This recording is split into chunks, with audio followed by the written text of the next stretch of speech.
What is up, everybody? I am back, or I should say, we are back. Hey, everybody. So, this is Michelle Hayward from Positive Hire. I have Danielle Holt from System on with me tonight. We are in for another. What in the world?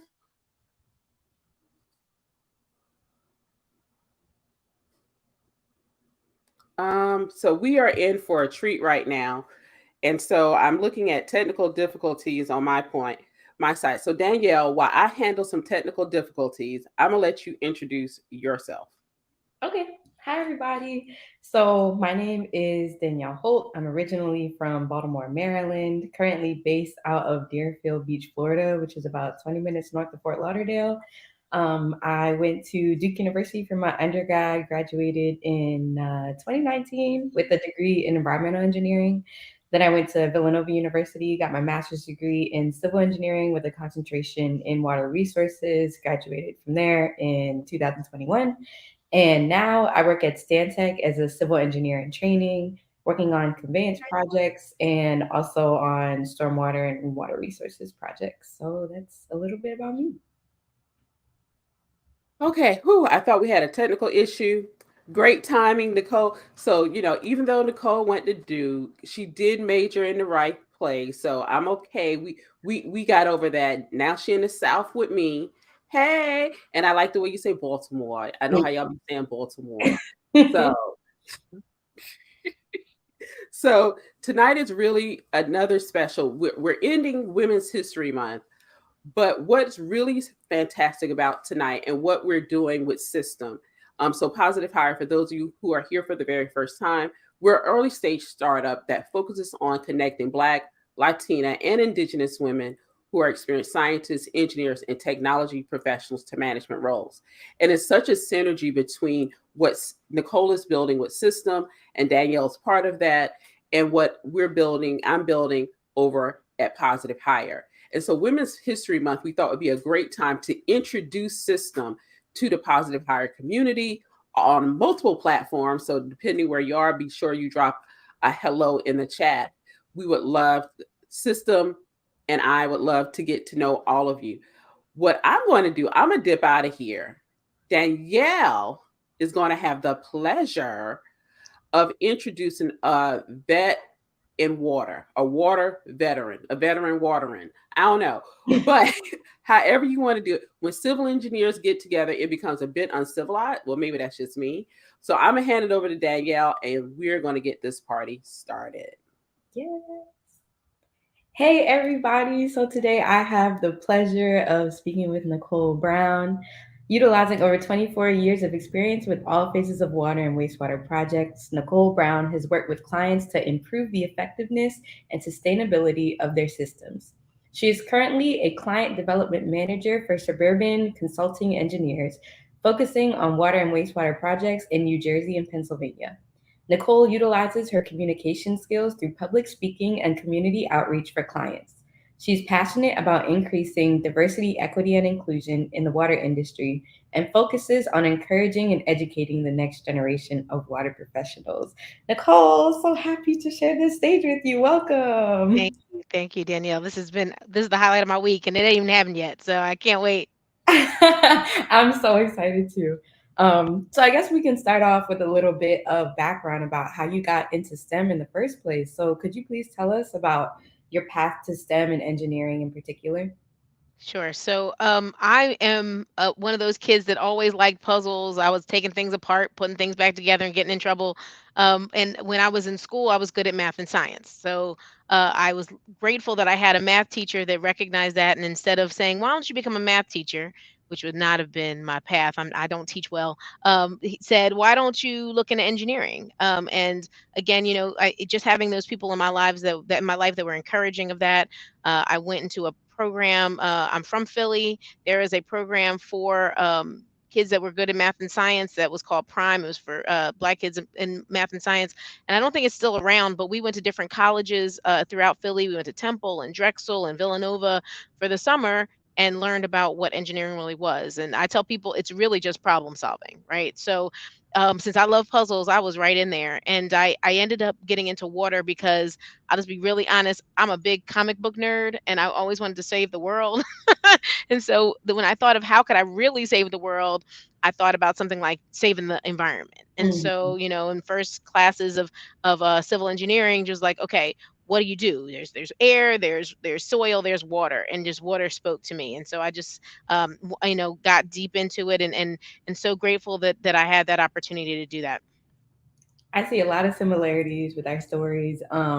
Personally, I got interested. Well, I didn't know what engineering was until one of my teachers actually was like you said, you're good at math and science. Like, have you ever thought of engineering? So, yeah, shout out to like public schools teachers across America doing God's work.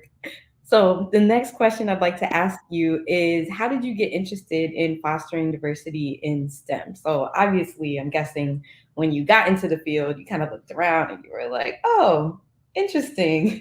So, what led you down the path to say, you know what, like, this is my idea of what I want the field to look like, and this is what I'm going to do to like help make that change?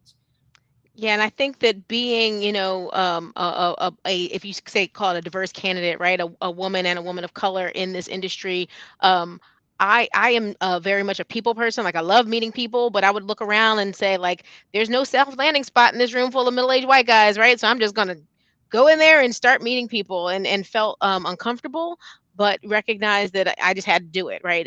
I know the importance of networking, and as I started to do it, I was thinking, how many people that are introverted, especially engineers and scientists, right? I think that's kind of by nature, and thought, that's a shame that they're not doing those things that they need to do to excel, right?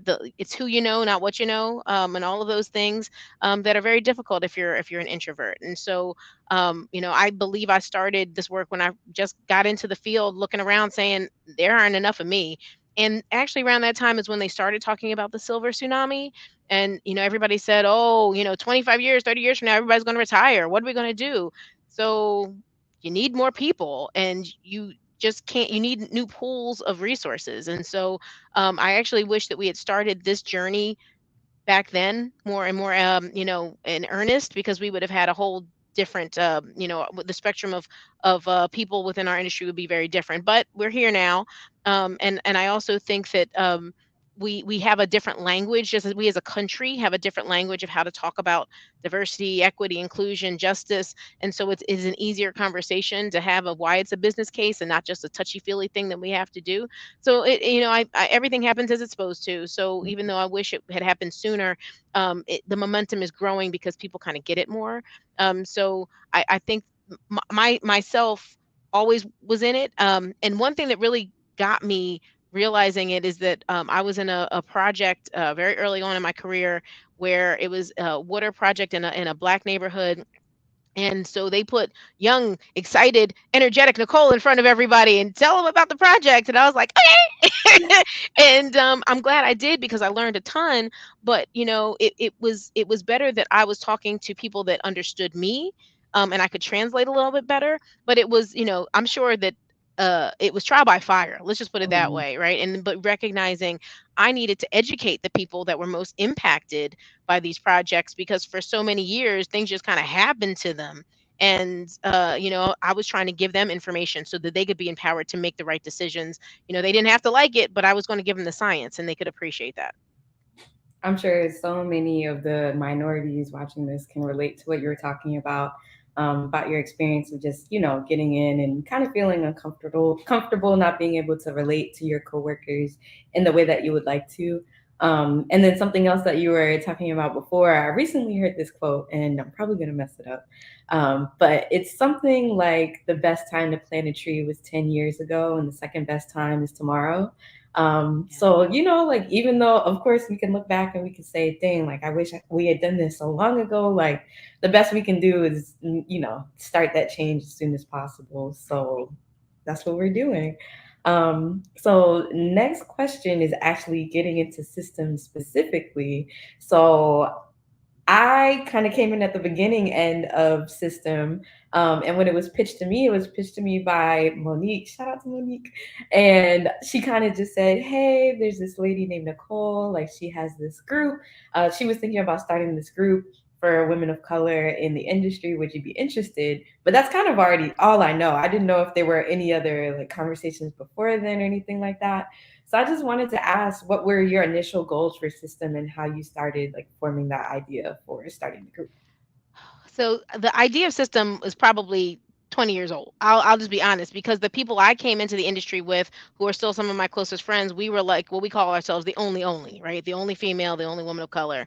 And we knew each other, but we always knew we'd be the only in the room, right? So we had like an informal network that encouraged each other and all of that. But then when we said, oh, we should do something about this, and nothing ever happened. And then there became a time when, right around when I met you and met Monique, and a couple of other young, vibrant women in the industry that were saying, I'm the only one. Am I always going to be the only one? And I was like, maybe, because I've been in this for a while and I'm still the only, right? So Mhm. it was, and I was trying to tell you and people like you, like, stick it out. There are Mhm. more like you. Maybe if you can find them, find like-minded people, it'll give you the fortitude, because I think that retention is a problem in our industry, right? Mhm. Even if we get people in, then they're like, I can't do this. I can't fight this fight, and it's because it feels constant. So that camaraderie was needed. And it was a little selfish, because people kept saying, can you be my mentor?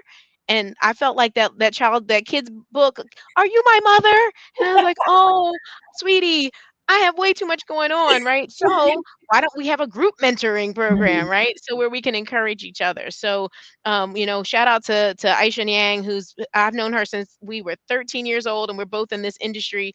And she was just like, look, go do it. Like, it's needed, do it. And it just happened right after George Floyd, the murder of George Floyd, when I was like, all right, I can't sit at my desk anymore and cry. Like, I need the other, women of color in this industry to know that we're together, and we can talk through, and we can cry through it, and we can move on, and we can, do these things together, because it's not always a safe space to do it where we work.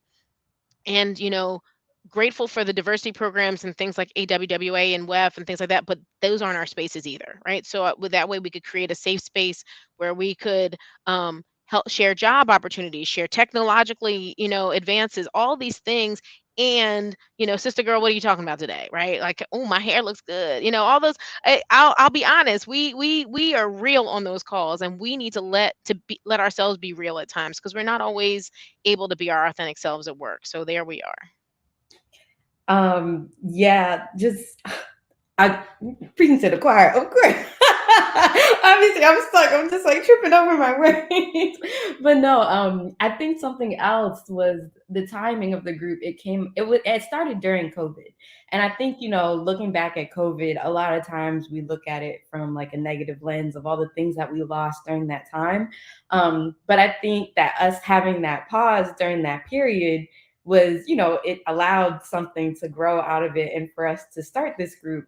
And it's like you said, so used to being physically the only person in the room, the only person, whether it's at our firm, on the project we're working on. So just having this online community to connect you to people that, people are all over. Like, I can't see you in person, but I know you exist. Like, that means so much. And I've already like benefited from the group like tenfold. Like, yes. Um, so the next thing I wanted to ask you is, sometimes when we're on System, we usually start with introductions. Mhm. So you get, a feel of who's in the room, who is where, what do people do, etc. And sometimes we ask people to say like, oh, who invited you? And as the group has gone on, the answer is more diverse. But for the first couple of weeks, it was literally Nicole, Nicole, Nicole, Nicole.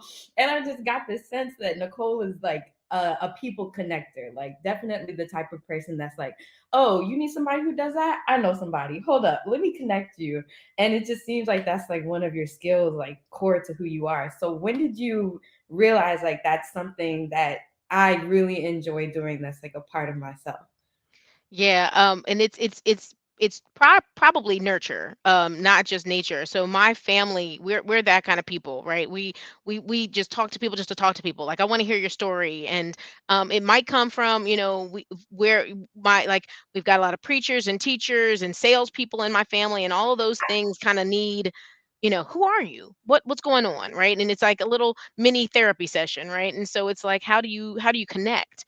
With people as one-on-one. And I think it's interesting because in our industry, we're always like, connect to the project, right? Or, connect to the science. And what about connect to the person? And so, Yeah. I could do the science, it's fine, but I want to know about you. And Mhm. it doesn't have to be, robotic. It could just be like, let's create empathy in our space, because Mhm. we are people, right? We are people. And that's one thing about water. Everybody touches water. And so we kind of separate ourselves. We want to be over here in the corner and say, as long as their tap works and as long as they can flush their toilet, everybody's happy. But I think that we're getting to a point where we want to talk about it, right? We want to say, this is how we're connected. That's water is a life force that we need.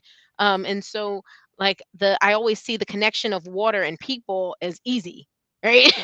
You can talk to anybody about water. People love to be near water. They like to drink water. Like, there are all these things. And so it gives us a great opportunity to say, water's a whole industry. Did you know that? And it opens their mind, because, like you said before, it's exposure, right? We're never going to make anyone convinced to be in the water industry if they don't even know the industry exists. So I am, an evangelist, if you will, about, water and how important it is. And in the same side, if you talk to people that don't typically think about their water, it gives them a new perspective. It gets them involved in a new way, and it makes them ask new questions, which are the questions that we should be asking. So yeah, I love connecting people. I have a little bit of a competition with my older brother, who knows like everybody in Philly, and I was like, one day I want to be like you. I want to know everybody in Philly. So it's just the enjoyment of having people. And I also like having the network, because then I can help people create things, right? Mhm. Like, when if I'm talking to a little kid and they're like, I really like drawing, but I know it's not a real thing. I can't have that as a job. Why not? I have two friends that look just like you, that came from this neighborhood, that are doing that in real time, right? That are artists, that are comic book artists, or whatever it is. And they're like, really? So it just exposes them to new things. So I love hearing about, what's your passion, and how can I help you, propel into the next phase of that. Expanding people's horizons. I think sometimes it's as simple, like you said, of just saying like there are people who do that, and like you can do that if you really want to. Because Um, nobody looked like me in my circle that exactly. did that, No. right? And it's funny you talk about how COVID changed things, right? We were all isolated, Hmm. right? So it added an extra, like, we were isolated people that were isolated. Yep. Hmm. And so, I know I could talk to my circle, my family, my loved ones about what I was going through, let's say at work or whatever, but they can all we care, but they don't really know. They don't really get it, right? And so I needed somebody that got it, that got the shorthand, and was like, "Oh, girl, I know what you're talking about." It was I just needed that connection, so that I felt like, "All right, I can keep doing this."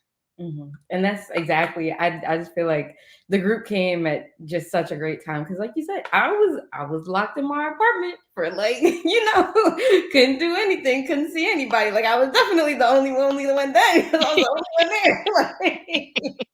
So no, it came at a great time. Yeah. The point you were talking about water specifically, because we're both in water. It's just I honestly I ended up in the field, and I before I ended up in the field, I never thought about okay, when I turn on the tap, where's the water come from? Or when I Magic. flush my toilet, because you don't think about it. Because if it's working and it's doing its job, we don't have to think about it. But it's just so integral to life, and it's just like I don't. It's been a joy to try and explain to people like what I do and why it's important. Because a lot of people, you never have to think about it, but that doesn't mean that we're doing our job correctly. So it's good in We that we have aspect. right. We have But farther to go. And so, but one thing you said about like talking to people. So this weekend we went through a whole thing in Philly. I don't know if you heard about it. There was a chemical spill on a tributary that we get our source water from.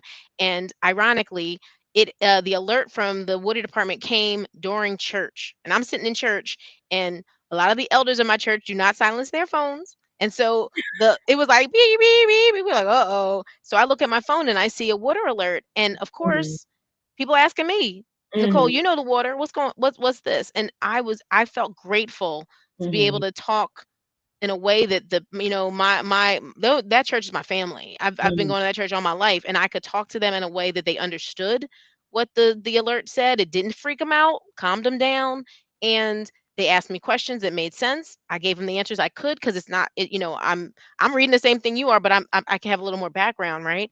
And Mhm. just said, if you guys have questions, call me later, and open that dialogue, because they feel like somebody's doing something to them, right? And Mhm. after Flint and Jackson, like all these things are scary. And so I want to be able to be a resource. And even if I don't have an answer, I'm here for you, and we can go through this together. As grateful as you were to fill that role, I know they were just as grateful to have you there as well. And one more thing did want to touch back on is just connecting to the person and just like empathy. Just I think especially in STEM fields, like you said, we're just like numbers, logic, like what is the Yeah. problem? How do we solve it? Right? We're like it does so much to just step back and good morning. How was your weekend? Just like little things like that. They just go such a long way and they like help with the project in the long run. And Um, even to the fact of, like, sometimes you're not even answering the right question. You're not getting mhm. the because you haven't talked to somebody to find out what the real problem is, Yep. right? You Mhm. just jump to the solution. Pause. Let's talk about the source. Let's talk about Mhm. what's the fundamental issue. And I love to take that opportunity, and that's what I do with my clients now. It's like, ooh, tell me your problem. Okay, let's talk about it, right?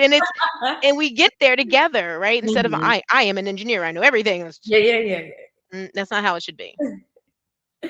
Okay. Okay, so looking back on system, because it's crazy, but now I think we're close to 2 years, quite honestly. I know. What have been some of your moments that we've had so far? So I love the fact that it's growing. I love the fact that and for anyone that doesn't know, it is on Zoom. It's the first Fridays of every month. People come and go. They can come and eat lunch. They can stay on camera. They can be off camera. It's casual, and that's something that's important to me. People can be away a year and come back, and it's like, oh, girl, I'm so glad you're here, right? Because we all get busy, but sometimes you just need to check in. And so every time I do love seeing my people that I haven't seen in a while, because it's like a little mini family reunion. And I think that, also the fact that people want to do those technical presentations. Let me tell you about what I'm doing, right? We've had, like when Ashley did her paper from her master's, I was like, I love it, right? Because I'm proud and I'm informed, right? So all of these things are very empowering for each of us, and they make us proud, because it's like that's my friend, that's my sister that's going through that and that's doing that. And some of the conversations we have had have been deep, right? They've gotten personal, gotten deep, because again, if you are in a high powered situation, you don't always have time. Oh, it's what time is it? It's at noon. It's during lunch hour on Fridays, noon Eastern time. um and so we just talk through it, and we do have a topic. But if you have something you want to bring up, it's free flowing, it's caring. No one is ever like, put down. There's no negativity, and that is so important for me. And I tell people it's my favorite meeting of the month, right? Is just getting on with everybody, and seeing it grow. And I wish people would tell more people, because everybody, like you said, Danielle, everybody's like, Nicole invited me, Nicole invited me. I was like, all y'all need to invite other people, Uh-huh. because everybody has a sister friend that's in Mhm. this field that could use a boost. And even if it's networking, even if you're not, it's who again, right? So we do have people from all parts of our relation of our journey, our career journey. We've got people that are, in college. We've got people that are about to retire, and you can learn from everyone. It's like that reverse mentoring, right? And you know I want people to have offshoots, and when people are in same cities, go meet each other, right? This isn't really my thing. It's something as a platform I created for people to go forth and do good work. Got it. It's been amazing so far, just for everybody. So we do have the link to our LinkedIn group down below. If you want to join the group, you can go to that link and request to join. Our meetings are typically the first Friday of every month, and they're at noon Eastern time. And they usually last like an hour, but like Nicole said, you can come in whenever you want, come as you are. Next question for you, Nicole, is looking forward, what hopes do you have for the future of System? So, interestingly, all these things are converging. I love it. I love it. Another thing that I've been involved in is the creation of the Black Water Professionals Alliance. We actually had a launch of our board yesterday. And if you are in this industry, in the water industry, most of us have some kind of connection, that are people, black, in the black people in water. We're doing our thing, right? We're doing WEF and we're doing AWWA and maybe we're doing NESB or we're doing other things, but we realize that we don't have a space for us, as technical professionals in water.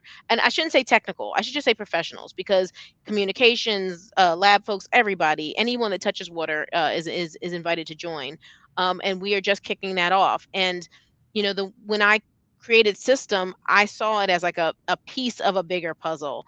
And BWPA, we have great vision of it is a nonprofit. We've already done the paperwork for that. We have allies, and we've got, like AWWA and WEF and NESB and all these other groups are like, yes, we want to be an ally, right? So I have a feeling that System might eventually fall under that umbrella of BWPA as a piece of it, so we can get those resources and kind of get more eyes, and more influence, because everyone I've talked to that's a black person in the water field has said, "Oh, we need that.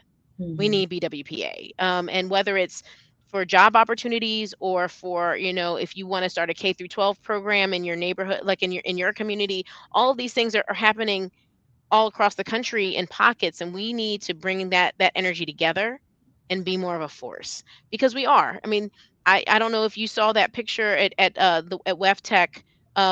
Efatayo Venner is the current president of WEF, and she is my girl. I've been known her since we started in this industry, and to see her energy at WEFTech was so important, right? And we all kind of, a bunch of us black people, came together to see her cross that stage, and that was a very powerful image to see how many of us, as not just people and also leaders in this industry, were present, right? So we're a force. We're just a little scattered right now, so we're hoping to bring that force, together. And again, for the, oh, sorry, WEFTech is, I'm going to mess up the acronym, but it's for wastewater. It's the Water Environment Federation is the organization, and they have a technical conference every year. That's a great conference, and it's a technical conference, but it's a chance for us to get together also. And seeing that from that event, we're like, oh, we're here. We are really here, and we're going to do something to help the industry as well as ourselves, right? Because our ideas need to come to the table and be heard. That picture, it warmed my heart. I had FOMO so bad. I was like, dang, I wish I was at that conference. Y'all just look like you had a Next ball. year. Next Yeah, year. We're going to, yeah, because now that Effie started it, she's like, oh, we need to do this every year. For right, sure. exactly. Yeah. Yeah, no, for sure. So the last question I'll ask you, I think I kind of covered how to get involved with System through our LinkedIn, but you could tell us how to get involved with BWPA as well. Sure. So, as I said, that we also have a LinkedIn page for BWPA. So that's Black Water Professionals Alliance. We are really in the early stages of figuring out, what membership dues will look like. We have a 4-member board right now, but we'll have committees and chairs and all of that. But we don't want to start too big, right? We don't want we want to be focused and prioritize some of the things that we do. So we are creating that and trying to figure that out. So if you have an interest in that, we posted the board Zoom call yesterday on that LinkedIn page. If you just search Black Water Professionals Alliance, or you can find me and I can connect you to that. So we hope this next year, we, like I said, we have funding, we have alliances, we're just ready to go. So I think that in the next year, it'll definitely be a force to be reckoned with. Even at the AWWA conference in Toronto in June, we're already planning on having a meetup there, right? So wherever we are, we want to, kind of like we did at WEFTech, right? Come together, rejuvenate each other, right? Do all the dapping up and encouragement. And another piece of that is recognition.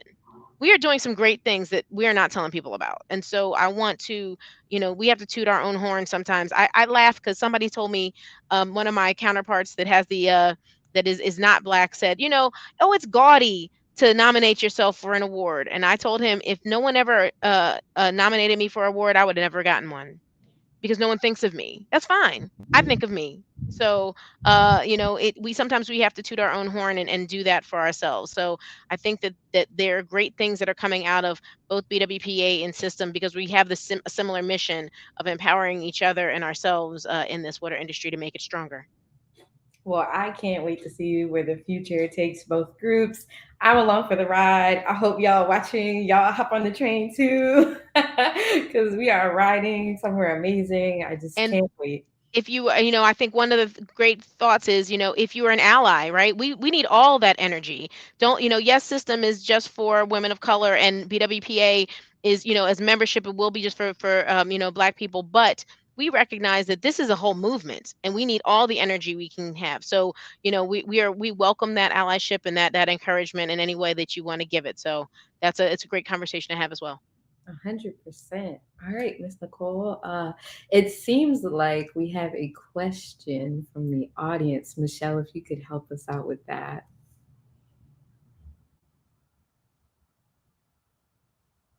Here we go. Okay, I'll read it. I have a diversity moment at the beginning of my monthly technical meetings with 70 to 100 water suppliers and consultants, and none of them ask questions after a 10 to 15-minute presentation by guest speakers.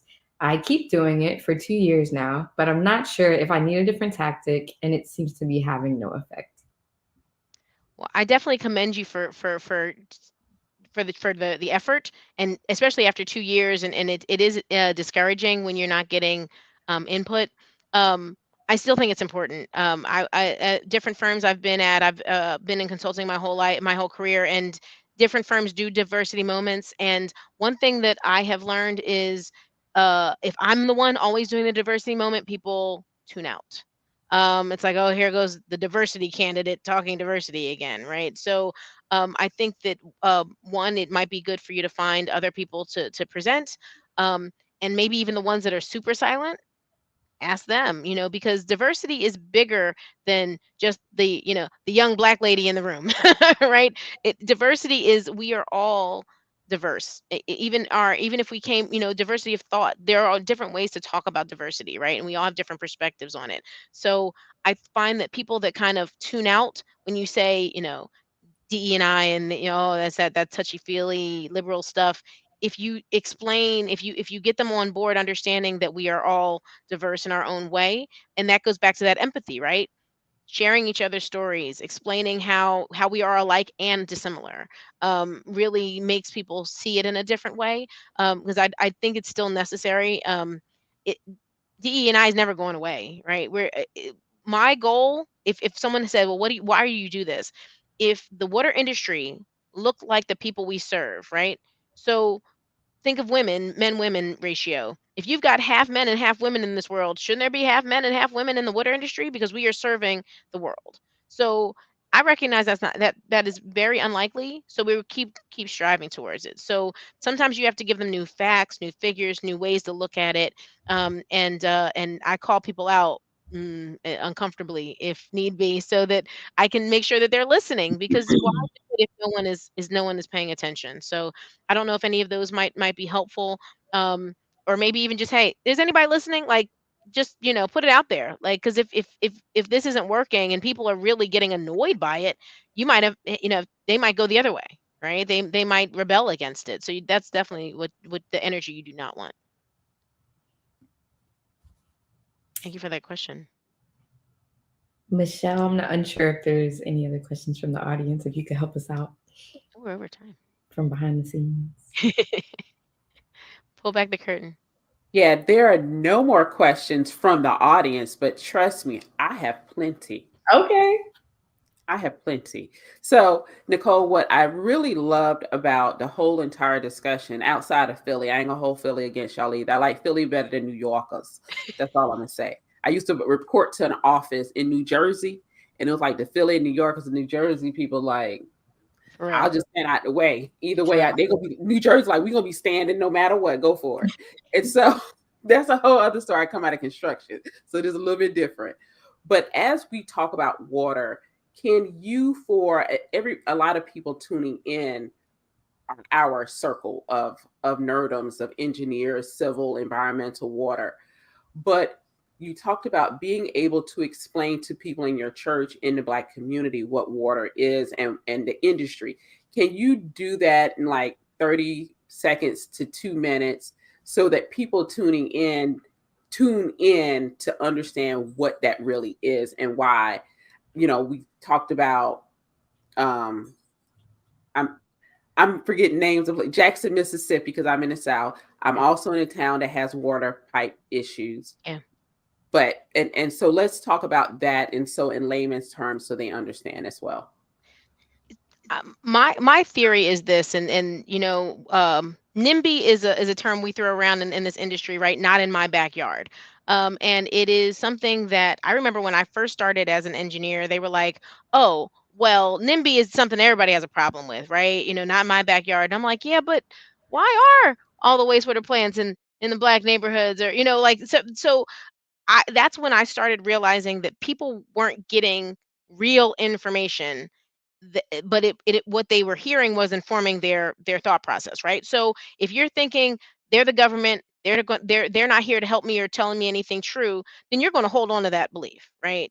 And so until someone takes the time to sit down and really talk, and you don't have to believe their facts, I'll give you sources. You can go do your own research if you'd like, but I tell people, in a way that is layman's terms, right? It's technical information in layman's terms for them to be more informed and do the work, right? So if you really want to know, don't just yell at me about something somebody else said. I'll have that conversation with someone that is scientifically based all day.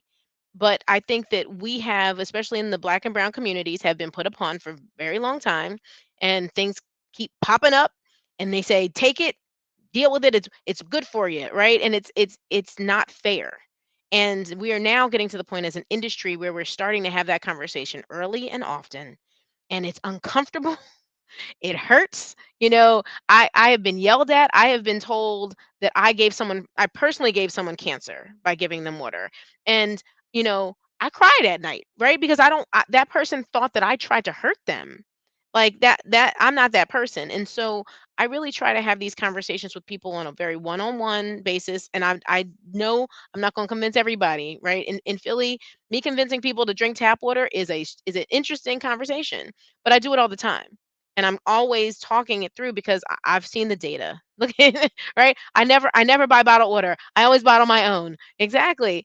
And I tell them, especially, in Philly, those that can least afford to buy bottled water are the ones that are most afraid of it and buy bottled water. And that hurts my heart. Like, you drank the Kool-Aid. They're getting your money and they don't deserve it.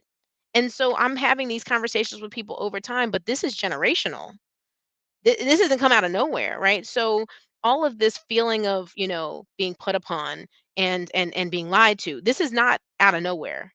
This is based on history. And so it's going to take new facts, new discussions, new me being vulnerable, right? Me saying, yeah, they messed up, right? I'm here to not mess up.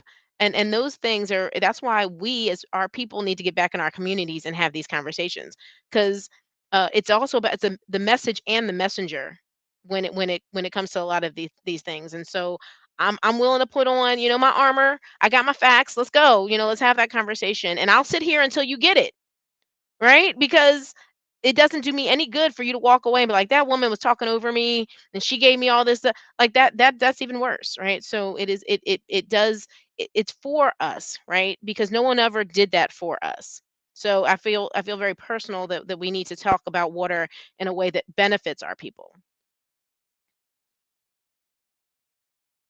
Oh, we can't hear you, Michelle. If I take myself off of mute, that helps. What is the really good part? I just want to clarify, I'm on well water because I'm in rural South Carolina. So if you don't know what that is, you're not connected to a wastewater treatment facility that cleans your water and they put it up in the sky and it pumps back down through. Yeah, it's a well over there and a pump house, and yeah, septic. We have our own. It's always a very specific conversation about water and wastewater, Yeah, very specific. And it is. if someone tells me, okay, this is where I live, I'm like, let me do some research. I'll get back to you, and I'll tell you. I've looked at the data. And oh, they could lie. Yeah, they could, but why? Why, why would they? So we have those conversations, and they're difficult to have, but they're necessary. Great. And we have another question for you. So I'm going to pop that up and I'll let y'all have that discussion. Okay, I'll read this one as well from Mr. TJ. As a white man, is it weird for me to approach a Black woman water professional to tell them about this? Might they feel singled out or uncomfortable, or am I overthinking things? Well, since I know you, TJ, hi, TJ. If you were to come up to me, I'd be like, wow, that's great. And I know everybody isn't that way, right? So I think you have to be aware of who it is, right? If it's someone that you're close to, you could say, I have a friend who started something, and she gave me some thoughts I never really thought about. What do you think of? This, like, because you could say she created this thing, and what do you think of that? If they said that's a great idea, I'd like to get, oh, I can give you her information and you can get connected. But it's not like you should, yeah, it'd be a little uncomfortable to run up to random Black women and say, hey, I heard about this thing. You should join, right? And I know you, TJ, you are very tactful with what you say. But I think that it is like, I can't catch them all, right? I can't, just me alone. That's why I said I need other people to talk about things like this. And I believe that these spaces are needed for many other demographics, right? I created this because that's what I needed. But I recognize these lily pads are needed for other demographics, right? Latina women, Latina men, like Black men. In fact, I know a bunch of Black men that were like, "Oh, can you start something up for us?" No, no, I can't start up another thing. But I encourage them to do it because it is needed. So it's kind of the way you say it, and you can it can be something you heard. You're just conveying information in a way that is sharing knowledge, right? And it can be empowering, right? Because you did the research. You found out about it, TJ, right? Like, I heard about this, like, it's stuck enough for me to have this conversation with someone else, where it wasn't like, what is that crazy Nicole doing these days? She's making things up, right? It's showing that you listened, you saw the need, and you passed it on. And I could ask for nothing more. And you'll be a little vulnerable. I'm just warning you. Feel, it takes it's a little nerve-wracking, but I go up to people and tell them about system just because I'm excited about it. And Mhm. maybe it's because, I want everybody to hear about these things that are happening. So I kind of got over the uncomfortability. If they're going to say that's weird, I'm like, yep, it's weird. On to the next.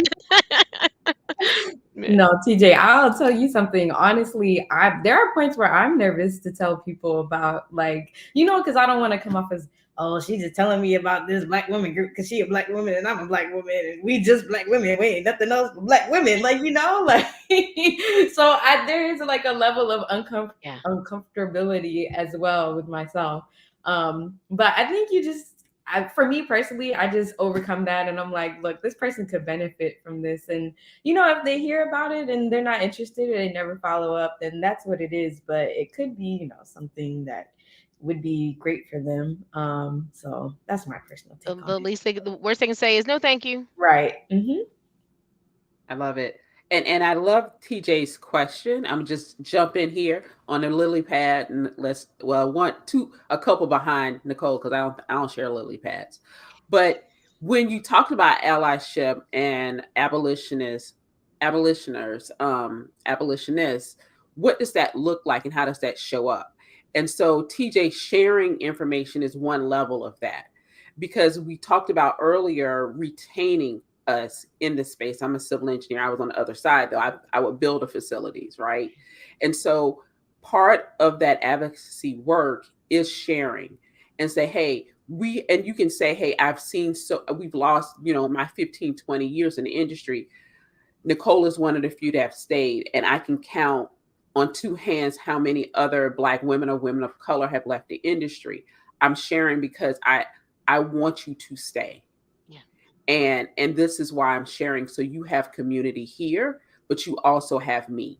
And so you can share it in a way and different things like that. The other part of that with system is bring them money, give them money so they can hold programs and they can do an in-person event once or twice a year with their members. And we often, and I talk about this in my community, especially when it comes to Black women in the US, we stand in the gap.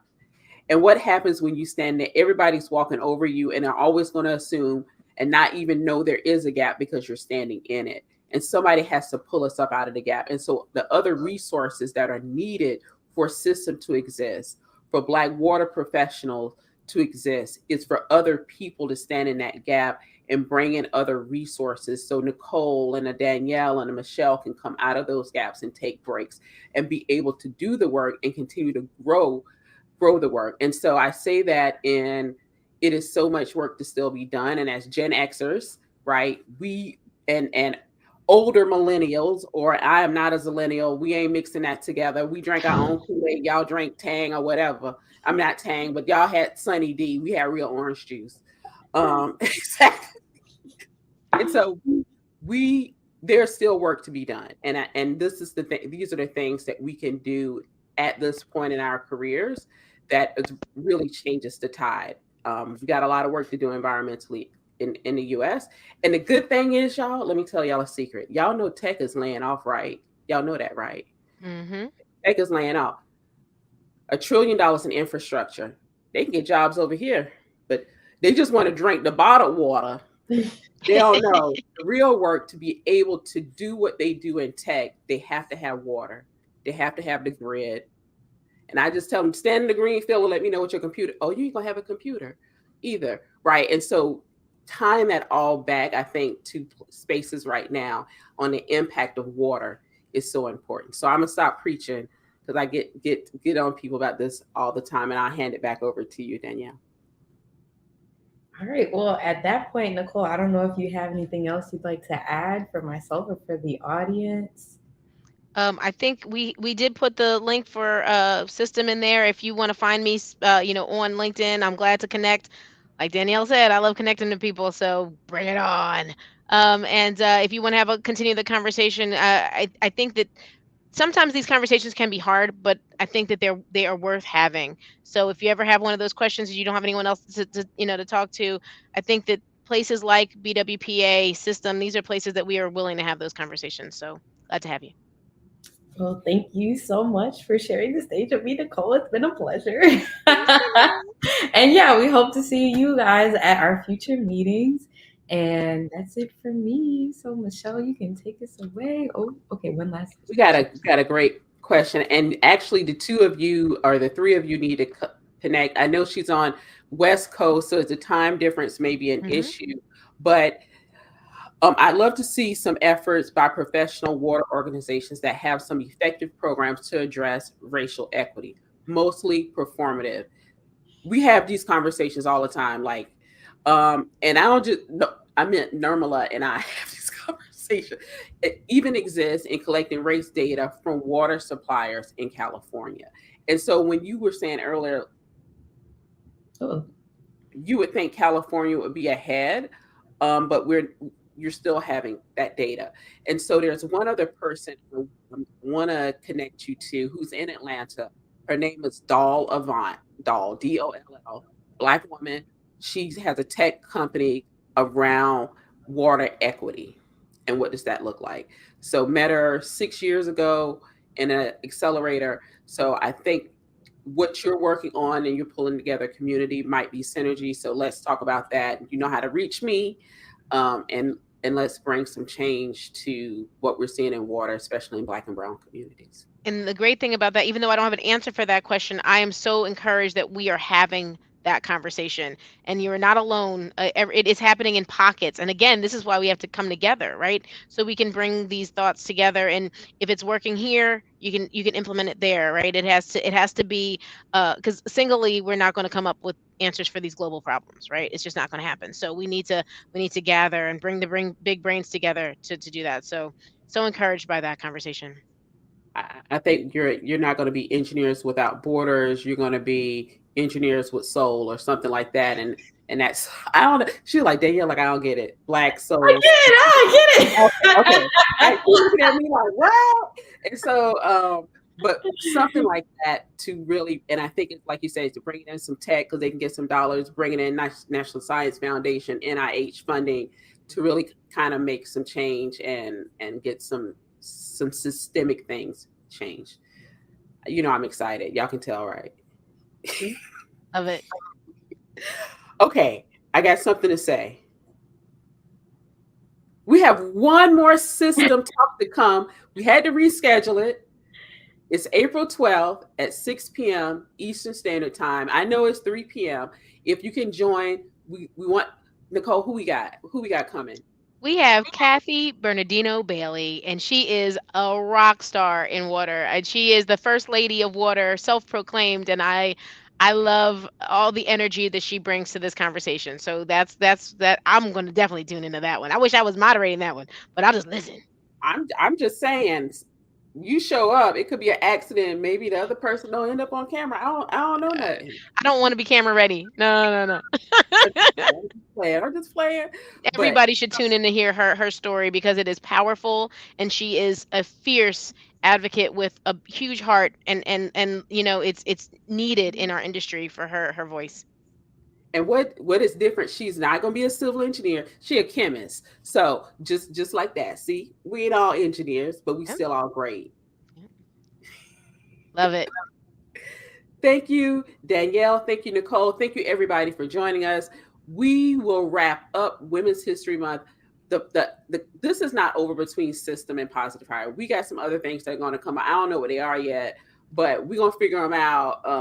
I won't be at next month's call because I'm in Colombia next week. Everybody, uh, Latin America, here I come. Hey, but I'm so excited. This is why we do this. This is why we build community. This is why we bring each other together to solve the problems that we have and we have in our community. So we will see y'all April 12th, well, on camera, but we're also here on LinkedIn. So be sure to join the system community here on LinkedIn. We put it in the chat as well as on the screen. I know, and you can just search for system instead of a Y, it has an I. So everybody have a great week and we will see you later.